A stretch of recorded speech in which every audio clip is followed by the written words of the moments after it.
తమిళనాడుకు చెందిన ఒక ఫార్మా కంపెనీ కోల్డ్ డ్రిఫ్ అనే పిల్లల దగ్గుమందు పేరుతో డైరెక్ట్ పాయిజన్ తయారు చేసి సప్లై చేసింది. దానివల్ల ఇప్పటిదాకా 23 మంది పిల్లలు చనిపోయారు. ఒక్క మధ్యప్రదేశ్ లోనే 20 మంది పిల్లలు చనిపోయారు. రాజస్థాన్ లో ఇంకొక 3 చనిపోయారు. Adnan Khan 5 years old, Anas 6 years old, Bhanu 17 months old. उसकी याद हम कैसे भूल सकते हैं? वो नहीं मानता कि हम ये दिन आज उसका मरण मनाना पड़ेगा. పిల్లలున్న ప్రతి ఇంట్లోనూ కాఫ్ సిరప్ అనేది చాలా కామన్. దగ్గు జలుబు వస్తే రోజుకు 4 సార్లు టైం పెట్టుకుని మరి మనం పిల్లలకు సిరప్ ఇస్తాం. అలా ఇచ్చే సిరప్ వాళ్ళ ప్రాణాలు తీస్తోంది అంటే అంతకు మించిన షాకింగ్ విషయం పేరెంట్స్ కి ఏది ఉండదు.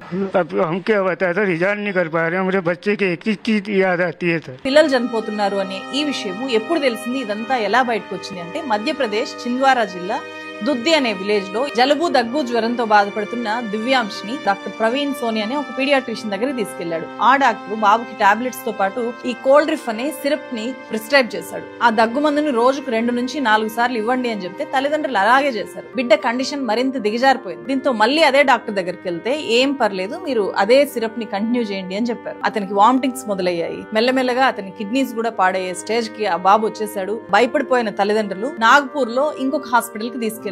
అప్పటికే బాబు పరిస్థితి బాగా దిగజారిపోయింది. యూరిన్ కి కూడా వెళ్ళలేని పరిస్థితి. చివరికి కిడ్నీలు ఫెయిల్ అయ్యి బాబు చనిపోయాడు. ఇది ఒక్క దివ్యాంశ్ కథ మాత్రమే కాదు. ఆగస్టు సెప్టెంబర్ మధ్య నాగపూర్ హాస్పిటల్లో 6 ఏళ్ల లోపు పసిబిడ్డలు ఎక్కువ మంది కిడ్నీ ఫెయిల్యూర్ ఇష్యూతో జాయిన్ అయ్యారు. ఆ పిల్లలంతా ముందుగా డాక్టర్ ప్రవీణ్ సోని దగ్గర ఆయన ఇచ్చిన కోల్డ్ డ్రాఫ్ సిరప్ తీసుకొని ఆ తర్వాత నాగపూర్ హాస్పిటల్లో జాయిన్ అయిన వాళ్ళందరిలో కూడా ఈ కిడ్నీ ఫెయిల్యూర్ ఇష్యూ అనేది కామన్ గా కనిపించింది. కోల్డ్ డ్రిప్ సిరప్ ని ల్యాబ్ టెస్ట్ లకు పంపిన తమిళనాడు అధికారులకు భయంకరమైన వాస్తవాలు తెలిసాయి. ఈ సిరప్ లో మనుషుల ప్రాణాలు తీసే deadly dangerous chemical diethylene glycol కలిపారు అని చెప్పి కన్ఫర్మ్ అయింది. పిల్లలకి ఇచ్చే ఈ కాఫ్ సిరప్స్ లో 0.01% మాత్రమే ఈ డైఇథిలిన్ గ్లైకాల్ ని కలపాలి. కానీ ఈ శ్రేయాన్ ఫార్మా ఇండస్ట్రీ ఎంత కలిపిందో తెలుసా? 48% ఎక్కువగా కలిపింది. పెయింటింగ్స్ లో, కలర్స్ లో, వెహికల్స్ బ్రేక్ ఆయిల్ లో, ప్లాస్టిక్ తయారీలో యూజ్ చేస్తారు. వాటిలో వాడేదాన్ని పిల్లలకి ఇచ్చే సిరప్ లో కలిపారు అంటే దీన్ని ఇంకా ఎలా అర్థం చేసుకోవాలి మనం? Pharma company Sresan owner Ranganathan Govind ను మధ్యప్రదేశ్ పోలీసులు చెన్నై వచ్చి అరెస్ట్ చేసి తీసుకెళ్లారు. తల్లిదండ్రులు, డాక్టర్స్,